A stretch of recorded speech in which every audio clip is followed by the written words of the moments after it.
Hello friends, welcome to Genius Classes. और आज हम लाए हैं संख्या पद्धति भाग 03 टेस्ट के सॉल्यूशंस।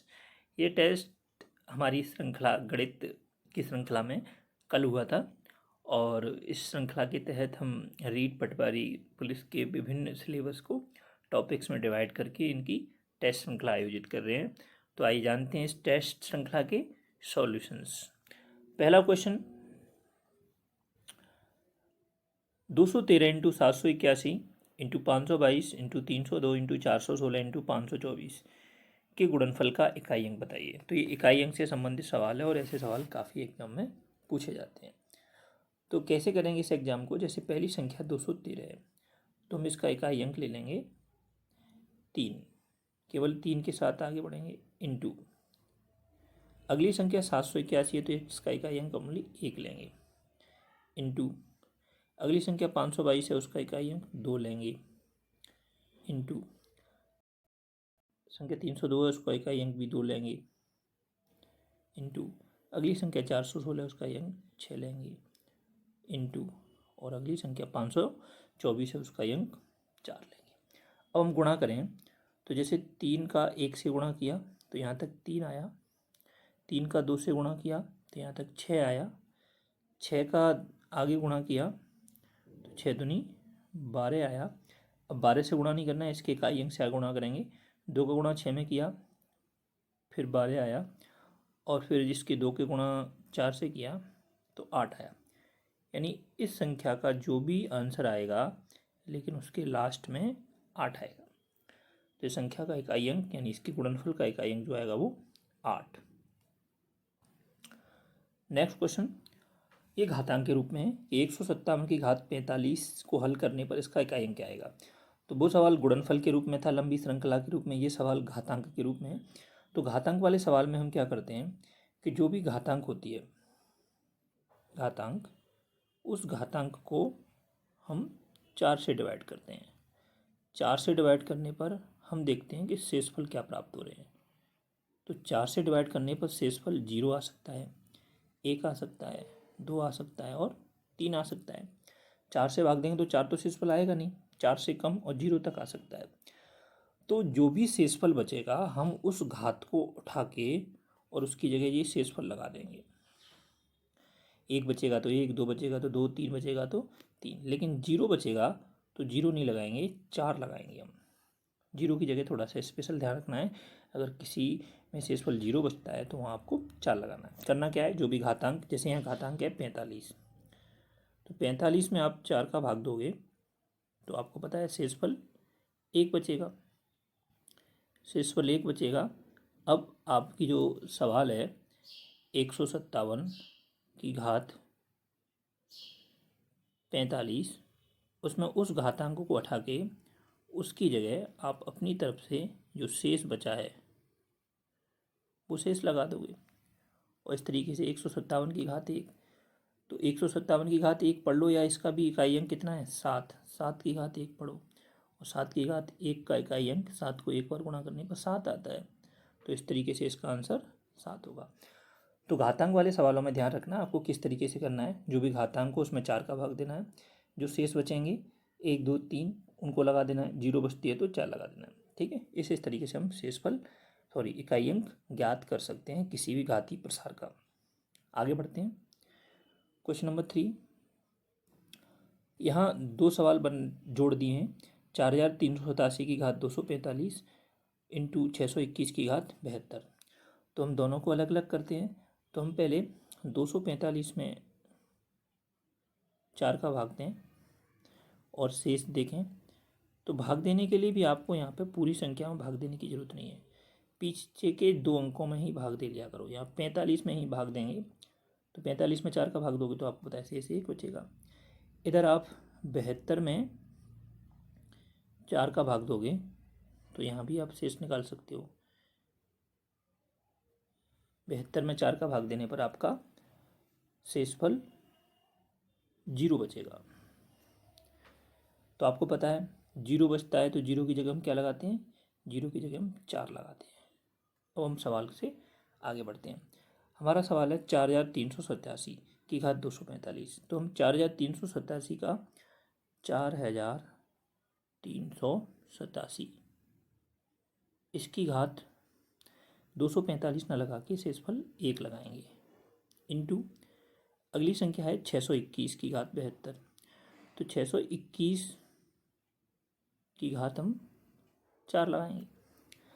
अब इसका इकाई अंक 7 है और 7 की घात 1 7 ही होता है, इंटू इसका इकाई अंक 1 है और 1 का 4 पर गुणा करेंगे तो 1 ही आएगा।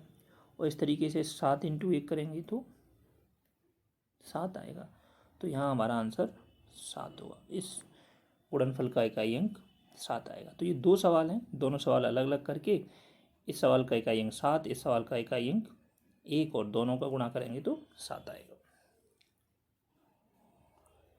नेक्स्ट, ये भी सवाल ऐसे ही है। 57 की घात 25 माइनस 1 का इकाई अंक। तो सबसे पहले आप 25 में भाग दे लो 4 का। 25 में 4 का भाग दोगे तो आपको पता है शेष 1 बचेगा, यानी आपको शेष 1 लगाना है। तो आपका सवाल है 57 की घात 25 माइनस 1।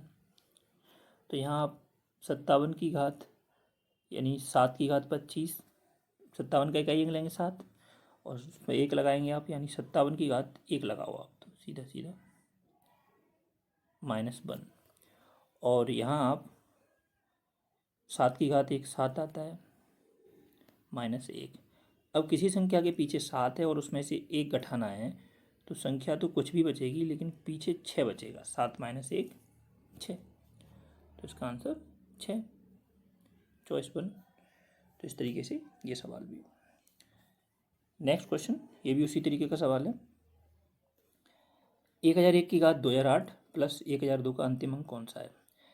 आप यहाँ पे 2008 में भाग दे सकते हो, लेकिन मैं आपको बताऊं कि जिन संख्याओं का इकाई अंक 0 1 5 या 6 हो, जिन संख्याओं का, संख्या यानी घातांक के अंदर की संख्या का इकाई अंक 0 1 5 या 6 हो, उनका कोई भी घातीय प्रसार करें तो 0 वाली का 0 ही आता है, 1 वाली का 1 ही आता है हमेशा, 5 वाली का 5 ही आता है और 6 वाली का हमेशा 6 ही आता है। कितनी भी घात लगी हो, इनके इकाई अंक 0 1 5 6 हैं, उनके घातीय प्रसार के बाद भी अंक इकाई अंक 0 1 5 6 आते हैं। अब जैसे 1001 का इकाई अंक, अब जैसे 1001 है, इसके ऊपर 2008 की घात लगी है, तो हमें ये घात को हल करने की ज़रूरत नहीं है, यह हमें 4 का भाग देने की भी ज़रूरत नहीं है। हम यह जानते हैं इसका अंक 1 है, तो इस संख्या का इकाई जो भी इसको प्रसार करेंगे उसका इकाई अंक 1 आएगा, और प्लस उसमें 1002 जोड़ेंगे तो इकाई अंक में जुड़ता है, 2 और 1 3। इस तरीके से इस संख्या का इकाई अंक 3 आ जाएगा, 3, चॉइस 2। नेक्स्ट क्वेश्चन, उसी सवाल को थोड़ा सा बड़ा कर दिया कि 251 की, यहाँ वो याद रखना वो जो अंक मैंने बताए थे 0 1 5 और 6, ये अगर इकाई अंक हैं तो वहाँ आपको 4 का भाग देने की जरूरत नहीं है। 0 के लिए 0, 1 के लिए 1, 5 के लिए 5 और 6 के लिए 6। अब जैसे 251 है, इसका इकाई अंक कितना है 1, तो फिर हमें यहाँ भाग देने की जरूरत नहीं है, इसका इकाई अंक 1 ही आएगा। प्लस अगली संख्या 21 है, तो इसका इकाई अंक भी 1 है, तो इसका भी हमें भाग देने की जरूरत नहीं है, इसका इकाई अंक 1 आएगा। माइनस इस संख्या का इकाई अंक 6 है, तो यहाँ भी हमें घात कॉल करने की जरूरत नहीं है, इसका इकाई अंक भी 6 आएगा। अगली संख्या 705 है, जिसका इकाई अंक 5 है, तो वहाँ भी घात कॉल करने की जरूरत नहीं है, इसका इकाई अंक आपका 5 आएगा। और अगली संख्या 16 है, जिसका इकाई अंक 6, तो इसका इकाई अंक -6 आएगा। और अगली संख्या 259 है, तो इसका इकाई अंक आपका 9 आएगा। अब यहाँ पे आपका ये सवाल बन गया, आप इसमें से प्लस प्लस वाली अलग जोड़ लो। जैसे ये प्लस वाली है, इधर ये भी प्लस वाली है, और ये भी प्लस वाली है, और ये भी प्लस वाली है। इनको जोड़ोगे तो 1 और 1 2, 2 और 5 7, 7 और 9 16, यानी प्लस वाली संख्या का इकाई अंक 6 आएगा। अब इसमें से जो माइनस करनी है, माइनस वाली संख्या, जैसे यहाँ है आपकी 6 और ये भी आपकी 6, तो इसका इकाई अंक 6 और 6 12 आएगा। तो इस तरीके से 6 में से 2 घटाएंगे तो यहाँ जो भी आंसर आएगा उसका इकाई अंक 4 आएगा। तो इस तरीके से इसका आंसर 4, चॉइस 2। यानी ये संख्याएं हैं बड़ी बड़ी, उनके इकाई अंकों को लेके हमने क्या किया है, गणना की है। तो प्लस वाली संख्याएं जुड़ती हैं, माइनस वाली संख्याएं घटती हैं, उसी विधि को अपनाते हुए हमने ये काम किया है। नेक्स्ट आगे चलते हैं। Question number 7। ये सवाल अलग है। 25 की घात 10 इंटू 24 की घात 20 इंटू 26 की घात 25 में यहाँ अभाज्य गुणनखंडों की संख्या पूछी है, कुल संख्या अभाज्य गुणनखंड। तो कोई बात नहीं, हम इसको हल करते हैं कि 25 जो सवाल है, 25 लिख लेते हैं इसको, सॉरी 25 की घात 10 इंटू 24 की घात 20 इंटू 26 की घात 25। आपको क्या करना है, ये जो नीचे वाली संख्याएं हैं आधार वाली, इनको अभाज्य गुणनखंडों में बदलना है। तो 25 के अभाज्य गुणनखंड होते हैं 5 की घात 2 और उसकी घात 10 इंटू 24 के जो अभाज्य गुणनखंड होते हैं वो 2 की घात 3 इंटू 3 की घात 1। अभाज्य गुणनखंड आप कर सकते हो, आपको आते हैं अभाज्य गुणनखंड करना भाग देके। और 26 के अभाज्य गुणनखंड होते हैं 13 इंटू 2। अभाज्य गुणनखंड का मतलब इसमें केवल अभाज्य संख्याओं का भाग देके आप गुणनखंड करना। अब यहाँ देखो, इस पे घातांक हम अप्लाई करेंगे तो घात के ऊपर घात होती है, उनका गुणा हो जाता है। तो ये 5 है, 10 का 2 से 20 इंटू, जैसे 2 की घात 3 है तो 20 का इससे गुणा होगा तो घात का घात से गुणा होता है। तो 2 की घात 20 दूनी 20 30 60 इंटू यहाँ 3 के लिए करेंगे, 3 की घात 1 है तो यहाँ 3 की घात 20 इंटू यहाँ 13 तो 13 की घात 25 इंटू 2 की घात 25। अब करना क्या आपको, आप इन घातांकों के, यानी 5 कितनी बार आया है 20 बार, 2 कितनी बार आया है 60 बार, 3 कितनी बार आया है 20 बार, 13 कितनी बार आया है 25 बार, 2 कितनी बार आया है 25 बार।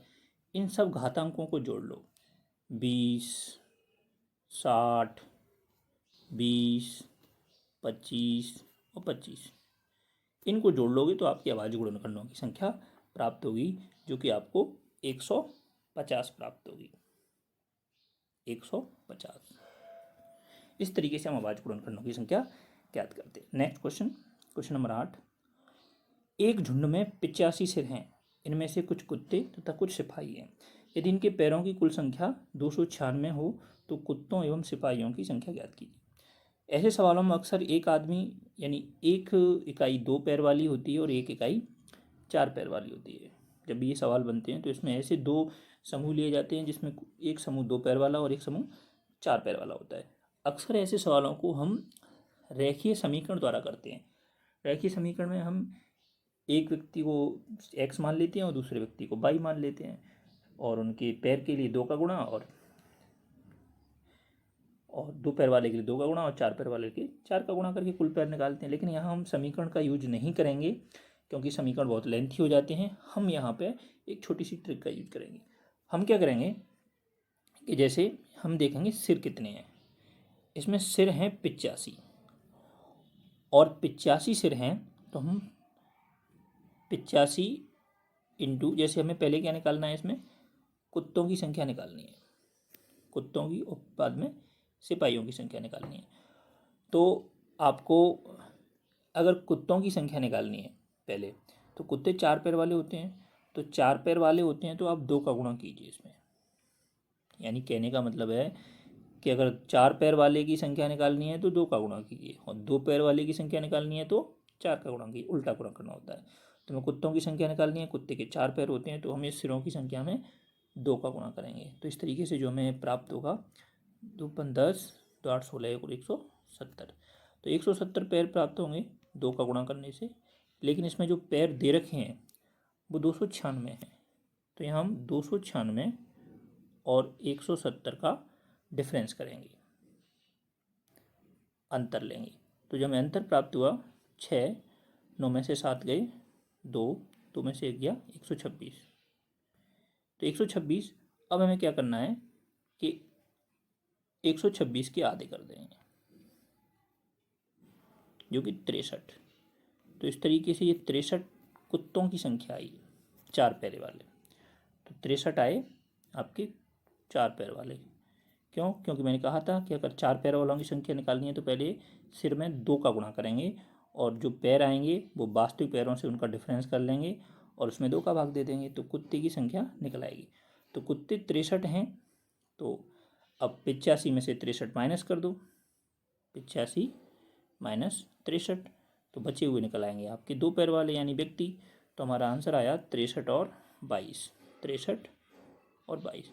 तो इस ट्रिक्स को आप काफ़ी प्रैक्टिस करके अपनी आसान ट्रिक्स बना सकते हो। पहली बार करोगे तो थोड़ा डिफिकल्ट आएगा, लेकिन बार बार करोगे तो आसान बन जाएगी। जैसे आगे सवाल में देखते हैं हम। तो इस तरीके से इसका आंसर बी 63, 22।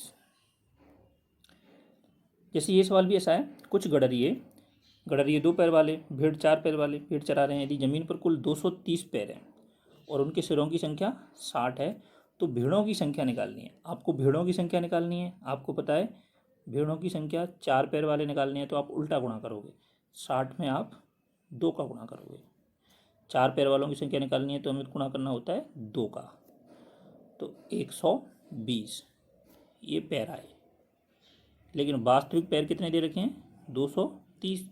तो 230 से इनका डिफरेंस देख लेते हैं। 230 माइनस 120 तो 110।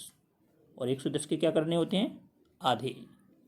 110 के आधे कर देंगे तो 55, यानी हमें भेड़ों की संख्या 55 प्राप्त हुई, 55। सी। आइए चलिए और देखते हैं और समझते हैं इस ट्रिक्स को। एक पेड़ पर कुछ तोते बैठे हैं, पेड़ के नीचे बकरियां चल रही हैं। तोते के 2 पैर, बकरी की 4 पैर। उनके सिरों की कुल संख्या 35 तथा पैरों की कुल संख्या 90 हो तो तोतों की संख्या ज्ञात कीजिए। देखिए तोतों की संख्या ज्ञात करनी है। तोते के कितने पैर होते हैं? 2। तो गुणा कितने का करेंगे? 4 का। उल्टा करना होता है। तो सिरों की संख्या ले लीजिए। सिरों की संख्या है 35। तो 35 इंटू 4, 35 इंटू 4 करोगे तो आपका 4 पंजे 20, 4 ती 12 और 2 14, 140 प्राप्त होगा। 140 पैर का दिए गए पैरों से, क्योंकि 90 है, डिफरेंस ज्ञात करेंगे। डिफरेंस आएगा आपका कितना? 50। 50 के क्या करेंगे? आधे करेंगे। 50 के आधे कितने हो गए? 25। तो इस तरीके से तोतों की संख्या 25 प्राप्त हुई, 25। यहाँ अब आप समझ गए होंगे और आराम से इसको निकाल सकते हो। कैसे निकालेंगे? कुछ संख्या में घोड़े और उतनी ही संख्या में आदमी। घोड़े 4 पैर, आदमी 2 पैर। आधे मालिक तो अपने घोड़ों पर बैठे हुए हैं जबकि शेष अपने घोड़ों के साथ पैदल चल रहे हैं। यदि ज़मीन पर चल रही टांगों की संख्या 70 हो तो बताइए कि घोड़े कितने हैं। अब यहाँ पे आपको देखना है कि कुछ संख्या में घोड़े और उतनी ही संख्या में आदमी कहीं जा रहे हैं। आधे मालिक तो अपने घोड़ों पर बैठे हैं और जबकि शेष अपने घोड़ों के साथ पैदल चल रहे हैं। यदि ज़मीन पर चल रही टांगों की संख्या 70 हो तो बताइए कि घोड़े कितने हैं। जैसे मैंने ऊपर बताया उसी तरीके से आप इस सवाल को हल करें। क्योंकि आप लोग कमेंट नहीं करते हो, आप लोगों के लिए इस सवाल को मैं कमेंट के लिए दे रहा हूँ कि आप इसका सॉल्यूशन किस प्रकार मेरे को दोगे। आप इस क्वेश्चन को हल करें और मेरे को कमेंट बॉक्स में ज़रूर बताएं, क्योंकि ये सवाल उन्हीं के जैसा है। तो इसका जो आंसर आने वाला है वो आपको 14 आने वाला है। ठीक है, इस सवाल को करें और कमेंट में इसका सॉल्यूशन मेरे को ज़रूर पोस्ट करें, जिससे मैं समझूं कि आप लोग समझ पा रहे हैं या नहीं समझ पा रहे हैं।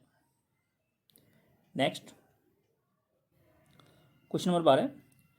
यदि 1 स्टार 7347 11 से भाज्य हो तो स्टार के स्थान पर कौन सा अंक होगा?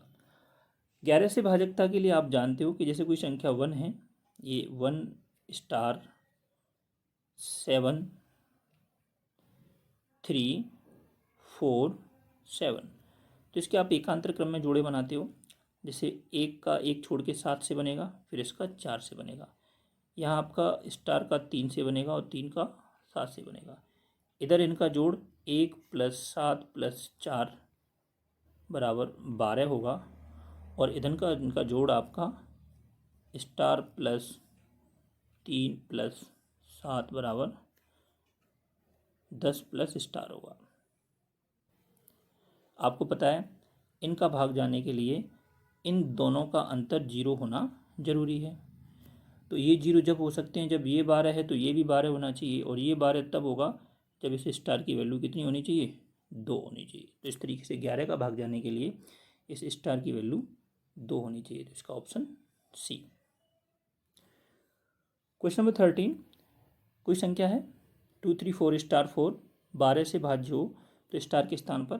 तो आपको पता है 12 का भाग तब जाता है जब उसमें 3 व 4 दोनों का भाग जाता हो। तो ये संख्या है जो 2 3 4 स्टार 4, इसमें 3 का भाग तब जाएगा जब इसके अंकों का योग 3 से विभाजित हो। तो इसके अंकों को जोड़ें हम, तो ये अंकों का योग 2 + 3 + 4 + स्टार +4, तो ये कितना आएगा, 2 3 5 4 9 4 13, 13 + स्टार। और इसमें 3 का भाग जाए तब इस संख्या का 13 से बड़ी संख्या 15 होना जरूरी है। तो 15 होगी ये संख्या, तो स्टार की वैल्यू कितनी आएगी, स्टार की वैल्यू 2 आएगी। तो यहाँ आप 2 रख दोगे, 2 रखते इसमें 3 का भी चला जाएगा और ये 24 हो जाएगी पीछे, तो इसमें 4 का भी चला जाएगा। इस तरीके से 2 is the right answer. Next question number 14, 2 क्रमागत विषम पूर्णांक। आपको पता है क्रमागत विषम पूर्णांक होते हैं 1 3 5 7 एंड सो ऑन। तो ये पूछ रहा है 2 क्रमागत विषम पूर्णांकों वाले वर्गों के बीच का अंतर सदैव किस संख्या से विभाजित होगा। इनके वर्गों को करें तो आपको पता है 1 का वर्ग 1 प्राप्त होगा, 3 का वर्ग 9 प्राप्त होगा, 5 का वर्ग 25 प्राप्त होगा, 7 का वर्ग 49 प्राप्त होगा। इसी तरीके से आगे। अब इनका डिफरेंस लें तो इसका डिफरेंस 8 आएगा, 9 और 25 का डिफरेंस 16 आएगा, 25 और 49 का डिफरेंस 24 आएगा। इस तरीके से तो ये डिफरेंस आएगा उनमें किन का भाग जाएगा, 8 16 24 जो आएगा, तो उनमें 8 का भाग जाएगा क्योंकि ये 8 की टेबल बन रही है। तो आपका right answer 8, choice 3। Question number 15, माना ए तथा बी धनात्मक पूर्णांक हों और a - b एक सम संख्या हो तो a² - b² सदैव किस संख्या से विभाज्य होगा। तो यहाँ ये धनात्मक पूर्णांक की जगह धनात्मक विषम पूर्णांक, धनात्मक विषम पूर्णांक, यहाँ थोड़ा सा मिसप्रिंट है, ए तथा बी धनात्मक विषम पूर्णांक, तभी इसका आंसर निकल पाएगा। तो धनात्मक विषम पूर्णांक आप जानते हो 1 3 5 7 इस तरीके से, और इनका वर्ग a - b सम संख्या होगी क्योंकि इनको घटाएंगे तो सम संख्या ही प्राप्त होंगी। इसका अंतर सम संख्या, इसका अंतर सम संख्या, इसका अंतर सम संख्या। अब 1 का वर्ग 1 होता है, 3 का वर्ग 9 होता है, 5 का वर्ग 25 होता है, 7 का वर्ग 49 होता है, और इनका डिफरेंस करेंगे तो इस तरीके से प्राप्त होगा। तो यहाँ भी इनमें जो भाग जाएगा वो सब में 8 का भाग जाएगा, 8। क्वेश्चन नंबर नेक्स्ट 16, भाजकता की शेषफल प्रमेय का सही रूप है। भाजकता की शेषफल प्रमेय आप जानते हो, जो भाज्य भाजक भागफल और शेषफल में रिलेशन दर्शाती है, वह भाजकता की शेषफल प्रमेय है। यहाँ पे जो सभी ऑप्शन में दे रखा है वो a = BQ + R दे रखा है, a = BQ + R। तो इसको ऐसे समझिए, ये भाज्य, ये भाजक, ये भागफल और ये शेषफल। भाज्य भाजक भागफल शेषफल, भाज्य बराबर भाजक इंटू भागफल प्लस शेषफल होता है। तो ये तो सभी में सेम है। आपके लिए जो कंडीशन दे रखी है वो आर की दे रखी है कि ये आर यहाँ पे क्या होगा। यानी इसको ऐसे समझिए कि ए कोई संख्या है और उसमें आप बी का भाग दे रहे हो, तो बी का भाग आपने दिया, क्यू बार गया और शेष क्या बचा, आर। अब आप शेषफल के बारे में जानते हो कि जो शेष है वो आपका जीरो भी बच सकता है, जीरो के बराबर, और जीरो से बड़ा भी हो सकता है। आर यानी जीरो भी हो सकता है, जीरो से बड़ा भी हो सकता है, लेकिन कितना होता है बड़ा? जिसका हम भाग दे रहे होते हैं उससे हमेशा छोटा होता है, जिसका हम भाग दे रहे होते हैं उससे हमेशा छोटा होता है। तो आर के लिए जो रिलेशन है वो ये है, जीरो, आर जीरो से बड़ा या बराबर होगा लेकिन बी से छोटा होगा। तो ये जो कंडीशंस फुलफिल हो रही है वो ऑप्शन बी की फुलफिल हो रही है, चॉइस 2। तो यहाँ आपका answer B option choice 2। Question number 17, भाग के एक प्रश्न में भाजक भागफल का 8 गुना। तो मान लीजिए भागफल आपका x है, भागफल x, तो भाजक इसका 8 गुना होगा, तो भाजक हो गया 8x। आगे बढ़ते हैं, लेकिन शेष का 4 गुना है। ये भाजक शेष का 4 गुना है, यानी शेष भाजक का चौथाई, तो 8x का चौथाई 2x।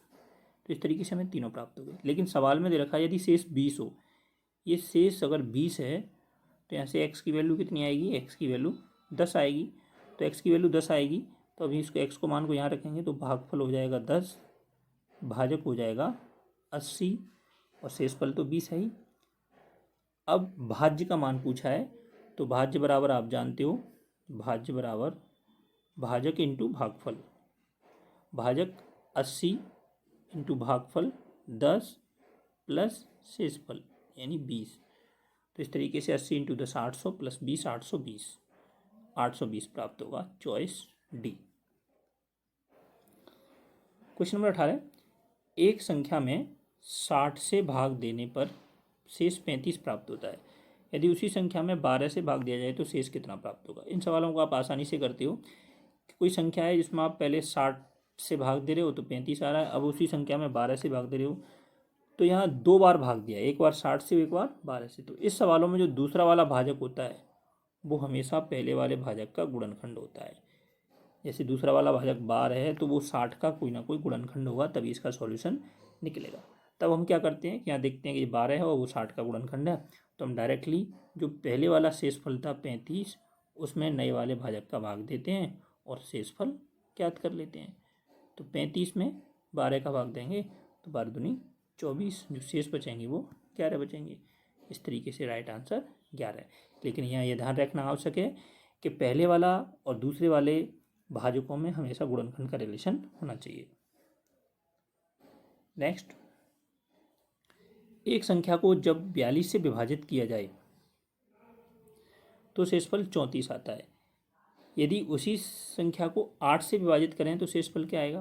पहले जैसा ही सवाल है, लेकिन ये देख लो कि पहले वाला भाजक और दूसरे वाला भाजक में क्या गुणनखंड का रिलेशन है? 8 42 का गुणनखंड नहीं होता है, यानी 8 का भाग 42 में नहीं जाता है, तो फिर आप 8 का भाग डायरेक्ट 34 में देके शेषफल ज्ञात नहीं कर सकते हो, इसलिए यहाँ शेषफल ज्ञात नहीं किया जा सकता। दूसरे वाले भाजक का पहले वाले भाजक का गुणनखंड होना जरूरी होना चाहिए, तो यहाँ ज्ञात नहीं किया जा सकता, चॉइस डी। आप इसमें भी 8 का भाग दे देते 34 में 32 और 2 शेष बता देते तो वो गलत होता। क्वेश्चन नंबर 20, किसी संख्या को 7 9 11 से उत्तरोत्तर भाग देने पर शेष 1 2 3 बचते हैं तो वो संख्या होगी। तो यहाँ हम भाजकता की शेषफल प्रमेय का यूज करेंगे। किस तरीके से कि कोई संख्या में हम उत्तरोत्तर भाग दे रहे हैं, उत्तरोत्तर का मतलब आपने पहले 7 का भाग दिया होगा, फिर आपने 9 का भाग दिया होगा, फिर आपने 11 का भाग दिया होगा। 7 का भाग देने पर 1 शेष बचा होगा, 9 का भाग देने पर 2 शेष बचा होगा, और 11 का भाग देने पर 3। आप जब लास्ट वाली संख्या का भाग देते हो तो इस कंडीशन में हमेशा भाग एक बार जाता है। तो यहाँ ये तो आपके शेष हैं, ये भाजक हैं और ये भागफल हैं। ये आपके भाजक हैं, ये शेष हैं, और इसमें ये आपको भागफल प्राप्त हो रहा है। तो जो संख्या निकाली जाती है बीच की कि 11 में आपने किस में भाग दिया होगा 11 का, जिससे 3 बार भाग गया होगा और 1 बचा होगा, तो भाजकता प्रमेय भाजक इंटू भागफल, तो 11 इंटू 1 प्लस क्या जोड़ते हैं, शेषफल। तो ये कितना हो जाएगा, 11 एकन 11 और 3 14। अब नेक्स्ट स्टेप आगे बढ़ते हैं ऊपर। आपने किस संख्या में 9 का भाग दिया होगा, 14 बार गया होगा, 2 बार शेष बचा होगा, तो भाजक आपका 9, आपने भागफल 14 और शेषफल 2। इस तरीके से इसको हल करोगे तो